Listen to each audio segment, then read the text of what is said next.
എലപ്പുള്ളിയിൽ വിദ്യാർത്ഥികൾക്ക് കൃഷിബോധവൽക്കരണം. നവര, കറുപ്പ്, ഗവാനി, നസർബാത്ത് എന്നീ അപൂർവ വിത്തുകൾ മുളപ്പിച്ചെടുത്ത വയലുകളിലാണ് വിദ്യാർത്ഥികൾ ഇറങ്ങിയത്.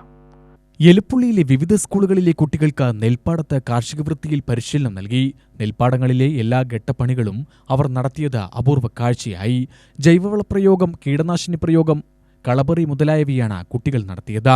സ്കൂളുകളിലെ എക്കോ ക്ലബ് വിദ്യാർത്ഥികളും ഡാർവിക് ഫൗണ്ടേഷൻ വിദ്യാർത്ഥികളുമാണ് കാർഷിക വൃത്തി നിർവഹിച്ചത്. ഡാർവിക് ഫൗണ്ടേഷൻ ചെയർമാനും സിനിമാ ഛായാഗ്രഹനുമായ ധനുഷ് രവീന്ദ്രനാഥിന്റെ കൃഷിയിടത്തിലാണ് കൃഷി നടന്നത്. നീലഗിരി സ്കൂളിലെ principal V R Usha, eco club coordinator K Nabeera, Darvika foundation അംഗങ്ങളായ അഖിലേശ്വരി, കാർത്തിക അരുൺ, കുന്നത്ത് രാധാകൃഷ്ണൻ, റഹ്മത്ത് ബീവി എന്നിവരും പങ്കെടുത്തു. ക്ലാസ് മുറിയിലെ പഠനത്തോടൊപ്പം കൃഷിയിടങ്ങളിൽ നൽകുന്ന കാർഷിക പരിശീലനത്തിലൂടെ പുതിയ തലമുറയ്ക്ക് കാർഷിക പ്രവർത്തനങ്ങളിൽ ആഭിമുഖ്യം വളർത്തുകയാണ് ലക്ഷ്യം. വരാനിരിക്കുന്ന ഓണക്കാലത്തെ കൊയ്ത്തുത്സവവും വിദ്യാർത്ഥികളെ കൊണ്ടുതന്നെ നടത്തിക്കാനാണ് ഉദ്ദേശമെന്ന് സംഘാടകർ പറഞ്ഞു. UTV news, Palakkad.